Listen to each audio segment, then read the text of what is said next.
Welcome to Modern Aikidoist podcast.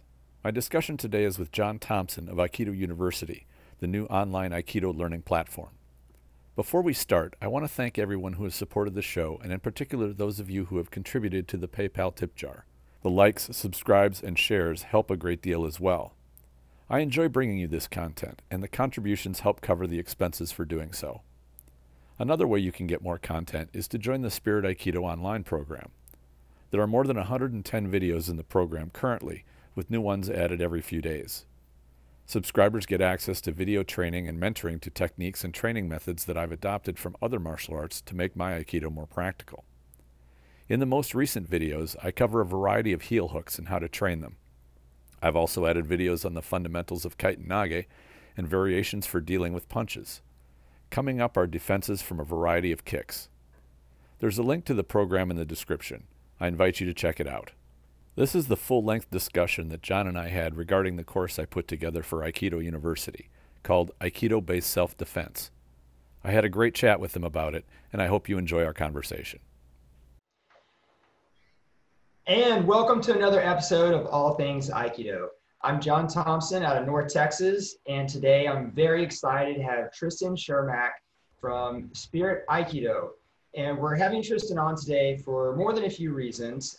One, I think he's a great guy, and I've had a relationship with him over social media for a bit now, and I like a lot of things that he says. But Tristan is also one of our first featured authors in the Aikido University. And for those of you who aren't aware, Aikido University will be a platform launching very soon. Actually, it's already up. If you check the byline or tagline underneath, you'll see a link. And I reached out to Tristan as perhaps being one of the first people to put up content on that platform. He accepted, and he put up a chapter on self-defense. If you don't know Tristan, he's the owner of Spirit Aikido in Minnesota. He also runs the Aikido the Martial side on Facebook, which has an extensive following from people all over the world and creates great dialogue on our art. He also has a podcast called Spirit Aikido where has plethora of subject matter that he goes into detail, and recently he's been adding some interviews with some pretty big names around the world. What I missed there, Tristan? You did great. I think the only thing, and this is a really new one, as of last Saturday, I started doing a video breakdown of Randori. And the first episode that I chose was Gozo Shiota. And I took a bunch of clips of him doing his Randori and then showed like a technical breakdown of what I saw, the good things and what he was doing, the methods he was using. My goal is to create this as a series where we can start to look and learn from experienced people about what works in Randori. How can we take their example and learn from it so that we can have our Randori skills be that good? Randori is one of the things in Aikido that's probably at the top of my list for overall interest. Is to me, Randori is where Aikido, the rubber meets the road.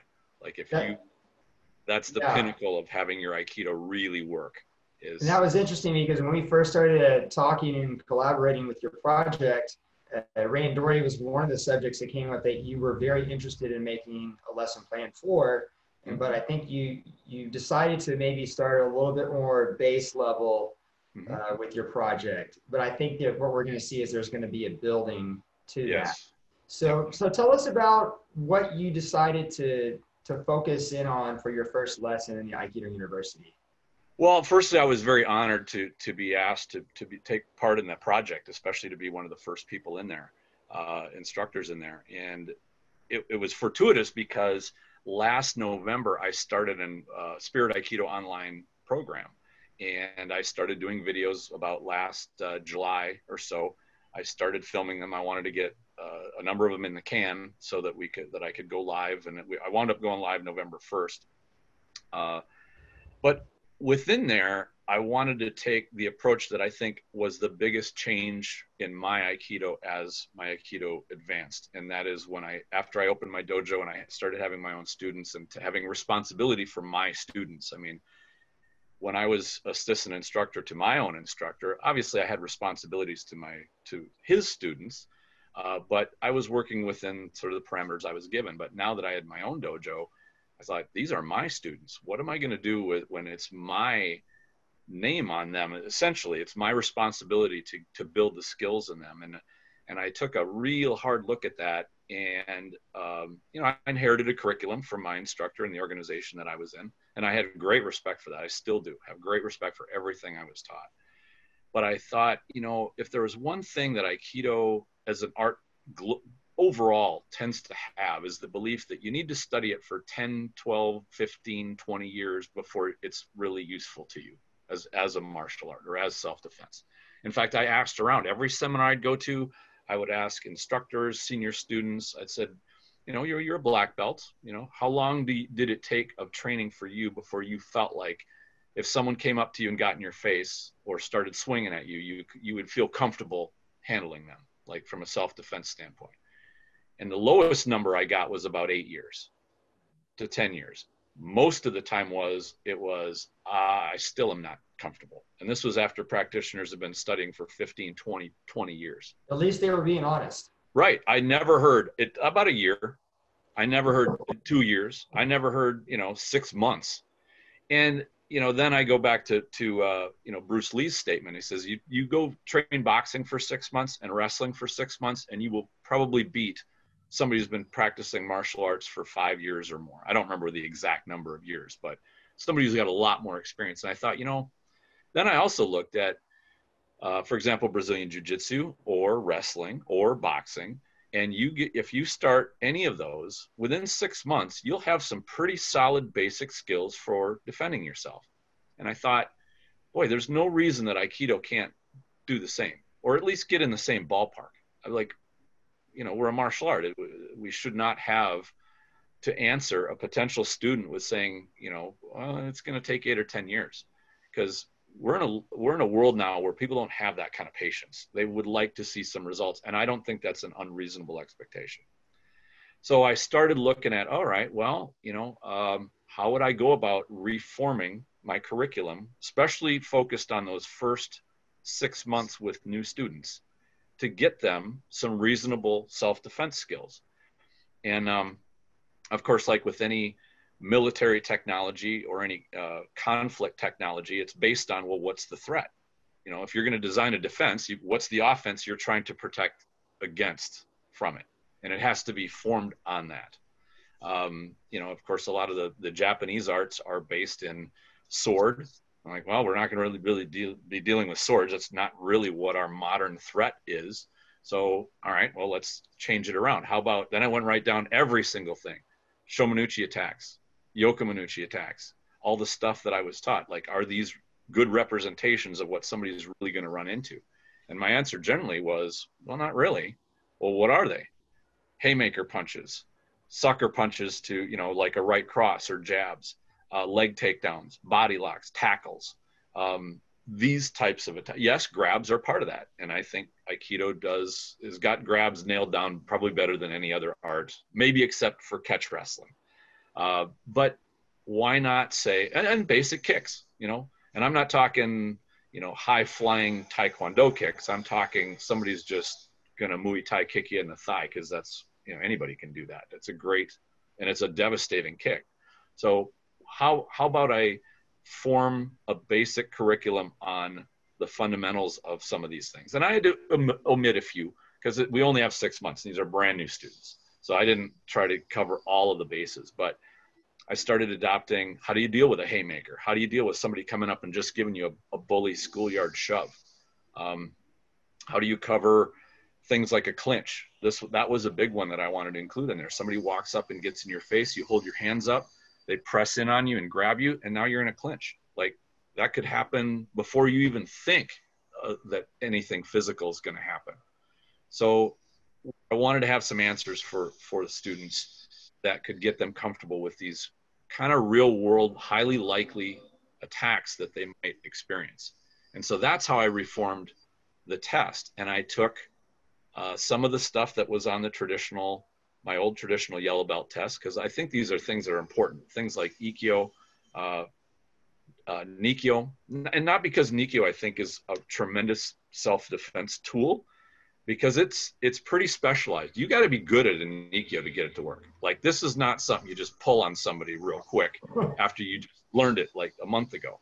But that's the reason to have it on the first test, in my opinion, was to give students a long time to practice it, like from day one all the way through. So they, in a year or 2 years, now they've got a devastating Nikyo. But really to focus on somebody getting up in your face, they're shoving you, they grab you. And so I've taken some of some of Judo's material, because Judo is hands down the best with hip throws and somebody getting into a clinch. Like, I don't think any art does better than Judo when somebody got their hands on you and you got their hands on them. Like, it's funny, my wife does Judo. She's done it for about 1.5 years. Mm-hmm. She wanted to do something more competitive after she got her black belt in Aikido. Yep. And for lack of a better word, she really liked her teacher. And so he's now part of my school. Oh, okay. We started a Judo program, and I started taking it, and I can still train because I have my wife, so we can train with each other. And I've been amazed by how similar they are. And I mean, I figured they would be, but like he'll show something and he'll look at me and I'll be like, yeah, like it's just this and this is different, but very, very, very similar. Absolutely. And I've noticed exactly the same thing. And you get a Judo guy, bring him in your house, get him in the dojo, get him teaching. I've got a Judo group in my dojo as well, and been training with them. And, it occurs to me like Judo and Aikido and Jiu-Jitsu are like 3 brothers from the same father. They really are that close. To say that they're radically different arts, in my opinion, just you're only looking at them from a very shallow perspective. When you get deep into them, they really are the same principles. Taking the balance, using efficiency of movement, all of that stuff it's Aikido, it's Judo, it's Jiu-Jitsu, it's even Sumo, it's even Karate to a certain degree. You're looking. You just named the 4 arts that I have in my school. Yeah, exactly. They're so closely related. And with the clinch, I did use a Judo hip throw, but I tuned it a little bit to make it less sportized. For example, it's a hip throw, which is basically a koshinage without lifting the leg, which is like, I think at Judo they call it an osotogari. Mm-hmm. Well, on a sport mat, you can lift your own leg as you're throwing uke down. And oftentimes you'll see when Judo competitors do that, they will go flying, but they've gotten their ippon, so it doesn't matter. I want to keep our both feet on the ground. In a self-defense situation, you don't want to be standing on one leg half tipped over. So I've just adjusted it a little bit, and I ran it by the Judo instructor there. And by the way, he started Judo when I was in kindergarten. Like, he's been around a long time. He's a fantastic judoka. And he looked at it, he says, this is a little bit different than Judo, but he says, I like it. I like how this is practical from a self-defense angle. He says, in fact, I think I'm going to kind of use that. So even though each art has got their own sort of specialties, the things they have in common are tremendous. They're tremendously powerful, and you can tweak them a little bit for how to, use them. And then one of the big things that I included on this was groundwork. What happens when you're taken to the ground? What happens when you find yourself on the ground? And I've worked with a mentor of mine that I've been training with for over 12 years now. And he comes from a wrestling background. He's also a law enforcement officer. So he's taken his wrestling and adapted it for real world application, stuff that you don't want to do, like go down to the ground. Although that seems counterintuitive from a wrestler. You want to take the person down, but you want to maintain top position all the time. You're not going for a pin, so you don't care if you get his shoulders on the mat. You want a controlling position, and then to be able to get back to our feet. And I said, that's what I want. And that's what I want my students to have. I don't want anybody to be able to hold them on the ground. I want them to have the mindset I've got to get on top, and I've got to get back to my feet. And hopefully I can keep the other person on the ground longer, because then I can take control. But that's the mindset that's the difference between the sport fighter and the self-defense focus. I think that's a good point to make, Tristan, because in your lesson block, there's a couple things I really like that you did, and one of them is intention. So if we're not worried about rolling around the ground with someone, which is a criticism by some Aikido practitioners about Newaza. Mm-hmm. Full disclosure, I train BJJ as well. Sure. When you change that intention of, hey, I just want to teach my students how to get back up. Mm-hmm. not that hard to thwart someone who wants to keep you on the ground. Yeah. Like just focusing on that one aspect. Hey, I want a vertical posture. I need you up on your feet. Mm-hmm. And a lot can be done in 6 months on a yellow belt test Yeah. to kind of get that honed in. And I think the lessons that you provide on that are they're simple, but that's the beauty of them, is that they're simple and elegant. And that's the key. Is it's easy for an instructor to flood a student with so much information they can't even process it. And I don't think a good teacher does that. A good teacher clarifies and says, these are the foundation building blocks, and these are what you need in place first. Like if you build any house, you got to pour a firm foundation first, and then everything you build on that can be solid. But if you start going, building the frame before you put a foundation in, nothing on top is going to be solid, no matter how good your carpentry is. And I thought, with going forward, if my students are comfortable with a high level of stress or pretty high level, I don't go, crazy with them, but there's a factor of stress inoculation training that goes with this. They get used to faster speeds, which I do a little bit later. Really what they get used to first is you don't know what's coming. I want them to be useful and comfortable. Like somebody's approaching me. I don't know what's going to happen here.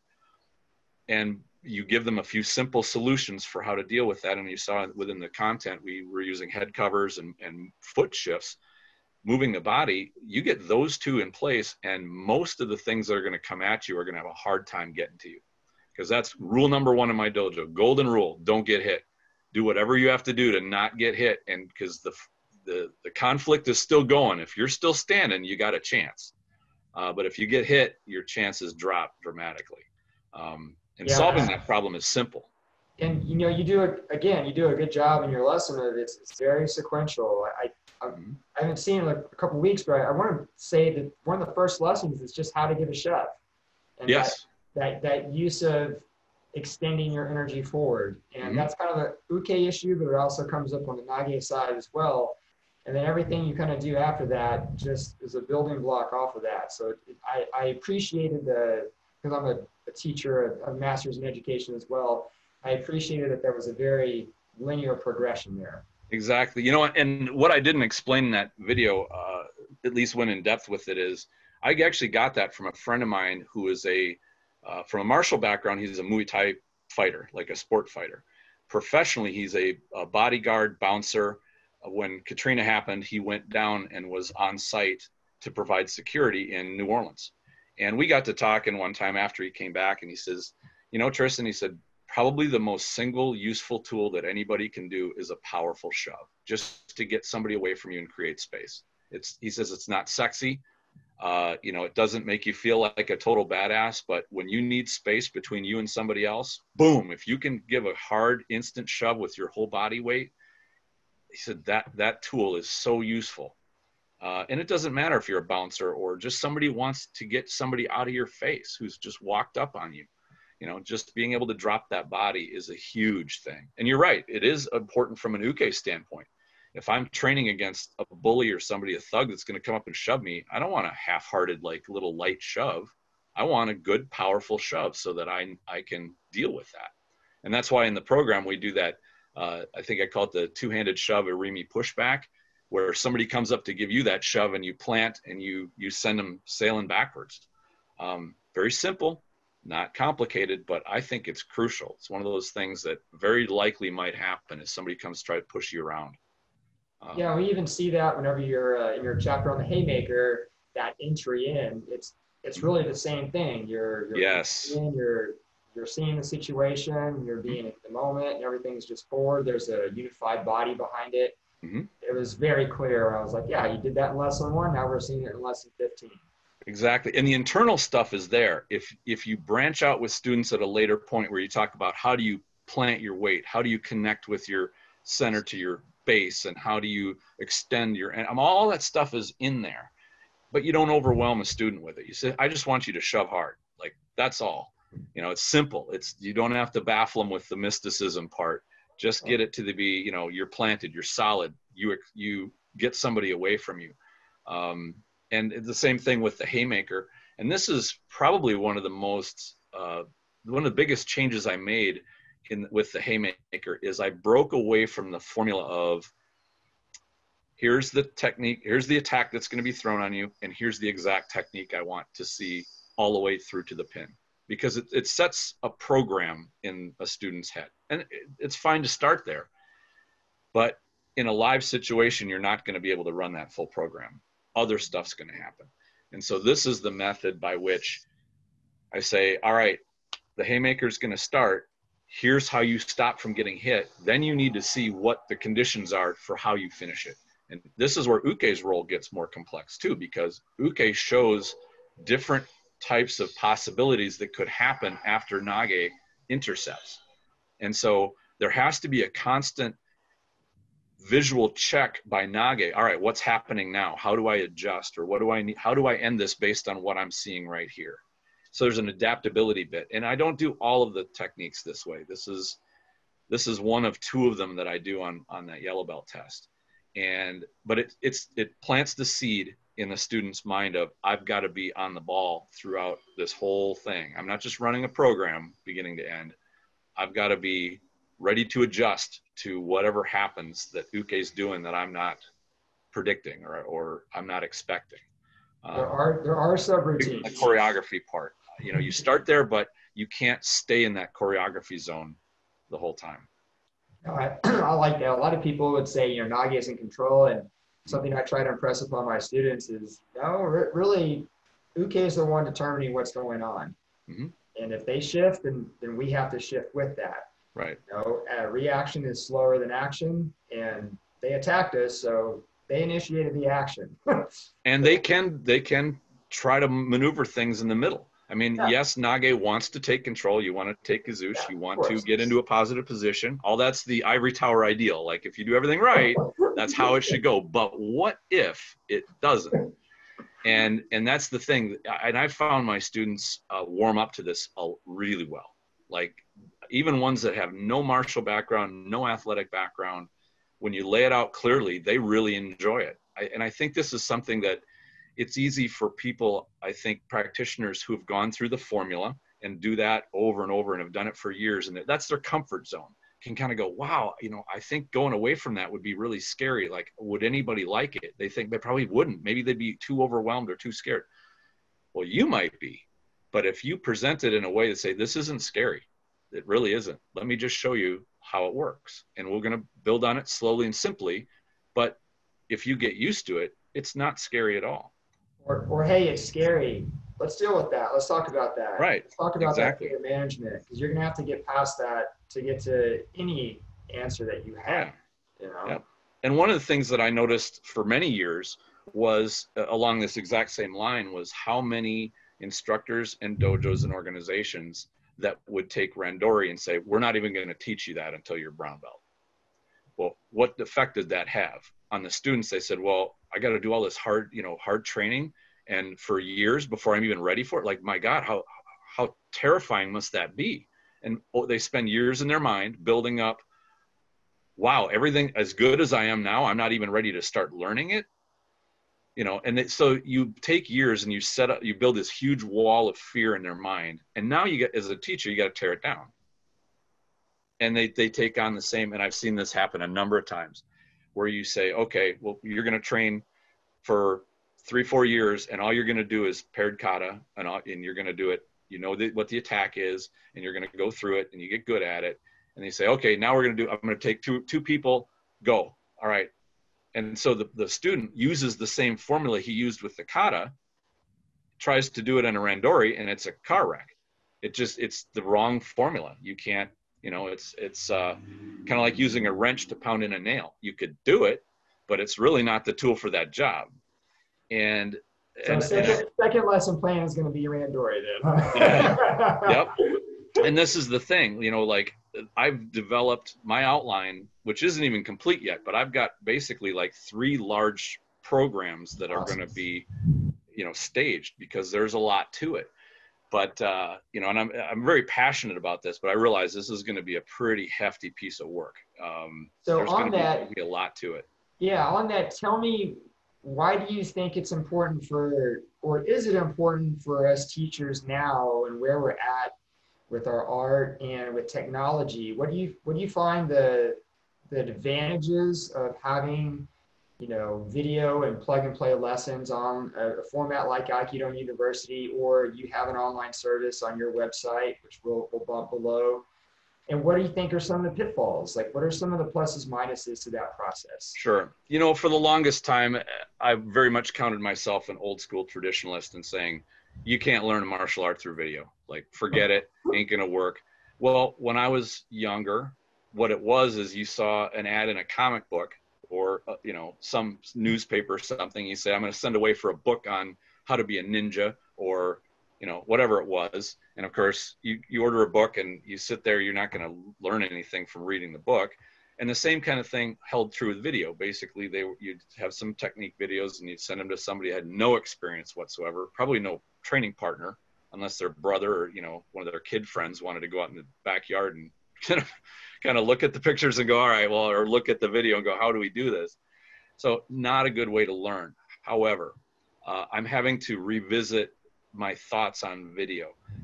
We do have this amazing technology. We can communicate with instructors all over the country, all over the world. There's still the importance of getting on the mat. You're never going to replace that. However, the videos, I find books are pretty disappointing when they try to talk about the physical, but videos I think are invaluable to plant the seed in at least an intermediate to an advanced level practitioner who can say, I can relate to part of this and I can see it. I want to play with this on the mat and I want to take it and try it out. They can combine their experience with the new idea or something they hadn't seen before and do it in a way that's not very threatening. It's easy, I think, for a practitioner to say, well, I'm not going to walk into somebody else's dojo and say, can you show me something? That can be a little awkward or it can feel intimidating. But you go and you watch a video from, say, a catch wrestler or a jiu-jitsu guy or anybody. I want to learn about some leg locks, or I want to learn about chokes, or you can get a lot of information. I think the internet really is the great library of Alexandria in our age. It is the sum of the knowledge that we are collecting, and it's a great boon to us. There are ways we can use it. And I think we're just at the infancy of how we can effectively use this tool to do like what we're doing right now, to create courses of material that people want to see. It'd be great if we could give it all away for free, but there's a lot of time that goes into producing this stuff. And to be able to get at least, it would not be great if we could give it away. It would be great. And the nice part is it's damn close to free. Because I remember, I would go to seminars and I'd pay anywhere between $60, $80 for a weekend up to $150. And I'd come away with 2 or 3 things that I'm like, I really want to work on this. Well, if you break that down, you're paying $30 to $50 per idea. Now you can go through a course, whether it's a paid course like the one we have and the ones that Aikido University is offering, or you go find something on YouTube, you can get your ideas for damn next to nothing. And so you talk about a great advancement that puts a lot more ideas in the hands of practitioners who are beyond the raw beginner stage, because that's going to be a time when the raw beginner, I think, is going to struggle, but maybe there's other possibilities for getting them started too. And I think these Zoom classes under the lockdown is challenging us as instructors to solve that problem. How do we bridge that? I think that's the toughest gap to bridge, but the intermediate and advanced students who are hungry for new things and want to try new things on their mats and in their dojos and with their groups, it's invaluable. And the only hitch that I see happening there is when their instructor says, no, if you saw something on video, don't bring it in here.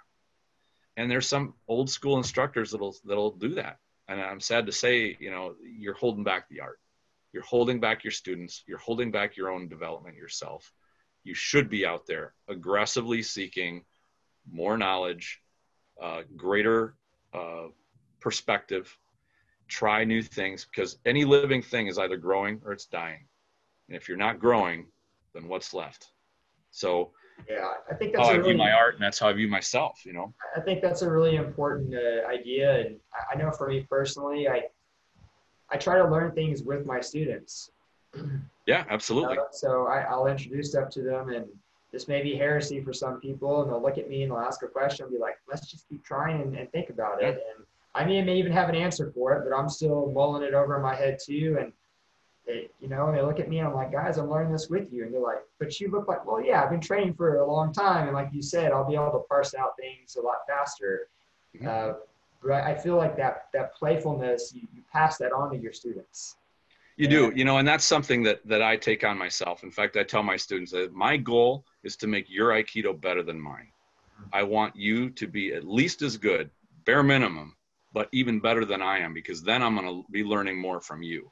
And I want us all in this group, and this is how I address my students, I want all of us to be peers to one another. We are all here sharing this journey. It just so happens I've been on the journey a little longer, but it doesn't mean that what I tell you is all 100% truth. And I'll tell you this right now. I've shown you things that I've learned better since then.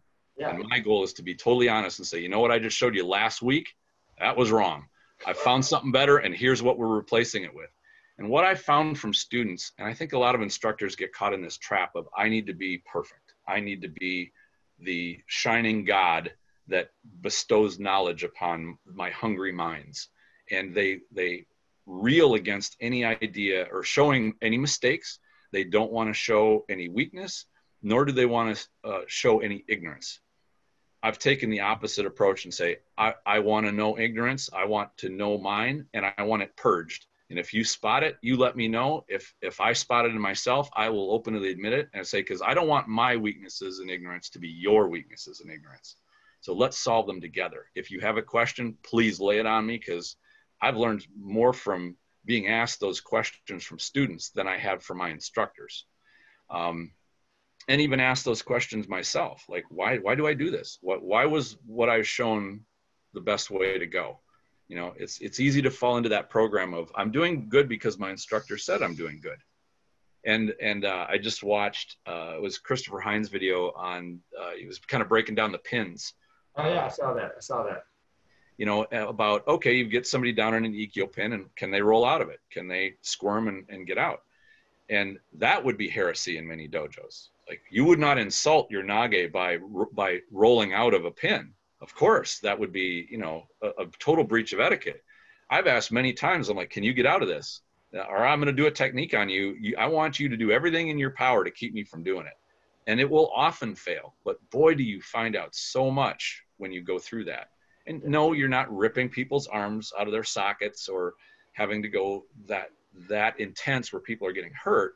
But you need to know where the limits of a technique are, like where are the boundaries. And you only know a boundary when you cross it. You only know how far you can go when you go, whoop, nope, that's too far.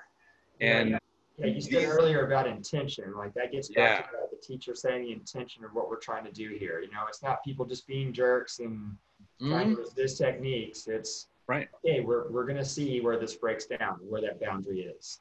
Exactly. And you want to find it out in the dojo where you can do it in a safe environment. You don't want to find out that, when you're trying to hold down a real thug, that in the dojo, you've had a bunch of sunshine blown up your hakama about how good your pins are or how good your technique is, when it crumbles and fails under pressure. That's better to have your failure in the dojo. And what's the old saying? It says, cry in the dojo, laugh on the battlefield. Or even Rommel said, what was it? Sweat saves blood, blood saves lives, and brains save both. And I think that those sentiments are very much at the heart of, like, make your training honest so you don't have to deal with the surprise of failure when it comes time that you really need it. Well, I think that's a great place to kind of end on, and I really appreciate your time today. What, if anything else, would you like to say about your lesson, or just bump something that you're doing, or this is your time to? Absolutely. The Aikido-Based Self-Defense, although it does include my yellow belt, all the stuff that I put together for the yellow belt test, which I put up the the test sheet list and taught all the techniques and everything. It's pretty much exactly like I teach it. You don't need to do a test with it. If you don't want to adopt it to a test, you can just handpick through and say, all right, I'd like to try these techniques. I explain these from an instructor standpoint of here are some of the problems you're going to see from your students when you start to do this, some of the common mistakes they might make and what to watch for. You can really treat it as an a la carte kind of thing, which, I mean, that's how we all deal with our martial art. We pick and choose, oh, I want to work on this today, or I want to try that, another day, I want to try this next, or so it's, if I remember right, we got just under 3 hours worth of content on there. So it's rich, but it's also to the point. I wanted to make sure, and everything that's on those videos is what needs to be there without a lot of fluff, not a lot of wasted time. It's very rich. And I also want to include, if you have any questions about it, if you do sign up and take it, feel free to ask me questions, and I'm happy to answer questions and support them after the fact. That's awesome. That's something we've been talking about in the team, and that's that interaction between the professor, for lack of a better word, since you're part of the university, and the students. And we've had some people question about that, and that's amazing. It gets back to that technology. No. One of the cool things about this project is we have people from all over the world starting to contribute, and we want more. I mean, you mentioned someone else who's putting out a lot of video content. So there's people out there who have a lot of content. And it doesn't just have to be on the martial side or self-defense side or technique side. We're going to have lessons on relationship building in your life, business relations, how Aikido can kind of permeate all across those avenues. So we're trying to keep an open mind if you're interested in this project and want to join along. Absolutely. And the last thing I want to mention is just we're all contributing to this because we love the art. We love Aikido. I love Aikido. I'm sad to see that it's got such a bad reputation, and I'd like to see Aikido step up and say, we are a martial art. I want Aikido to be able to stand proudly alongside other practical martial arts and have them go look at us and go, all right, yeah, you guys have got some solid stuff. And there have always been instructors and dojos that have taught that way and produced those kinds of results, but they're kind of few and far between. And I think that right now we can use this online tool to start coming together and helping one another. And our part of it is to produce this content for those people that want to consume the content. Your ability to help us is going to be contributing. If you contribute, we can keep this thing going and we can produce more content and bring it out. So everybody is part of the team, even if it's somebody who just decides to subscribe to a course, or, even offer for somebody who's, you've seen a lot of content on YouTube for free, just write and say, hey, can I contribute? Can I give you something for producing this great content? Like, that shows really good character. And I've had some people that have contributed to my podcast, even though I don't charge for it. I put out a PayPal tip jar, and if people want to toss in a couple of bucks because they think, hey, I like listening to this content. I think this is a new way, again, on the internet, that people are going to use. People are going to be able to support the stuff they want to see more of. Unfortunately, we have to break the mold of the old consumer model where if you pay for it, you get it. If you don't pay for it, you get nothing. Now we're going to more of a kind of like a street musician. If you want to sit and listen to good music, be ready to toss in a couple of bucks. It helps them. It helps grow the art and have all of us grow together. So yeah, that's kind of how I would wrap it up. So that's perfect, man. look into a new age and a new era. And I think that open source martial arts, and this is kind of like that. You have the ability to take your art and go put what you want in it and do it as you see fit. And so I think this is going to, over the next 10, 20 years, I think this is going to replace old school organizations with the top-down authoritarian type structure. And it's going to be tremendously liberating. People are going to be able to enjoy and learn what they want to learn and not be limited by their instructor or their organization. That's a whole different video, Tristan. It is. we could have a whole series, brother. Man, I really want to thank you for doing this and being part of this project. It was a pleasure to work with you. I will say, if there's anyone else out there who's got a lot of video content, just ring me up. And if you haven't already, please go to Tristan's page on Facebook, Aikido the Martial Side. You will definitely see links below for that, and check out his podcast. And just go to his website as well. We'll put the link there. That's also a link to his other courses that aren't available yet. Just check this guy out. He's doing a lot of good work, and he's created a lot of good dialogue among people all over the world. So I'm glad to be part of the Aikido instructors group and Aikido University to support him. Thank you, Tristan. And I've got a lot of exciting projects that I haven't been able to announce yet. So the last 3 months have been very busy. Things are heating up. Cool. And the course I produced was done 2 or 3 months ago. So I've been on to even bigger and better things, but those will be coming out soon. I got some great stuff. Nice. All right. Y'all have a good day. Thank you, John. Thank you. Thank you very much for watching and supporting this podcast. Enjoy your training.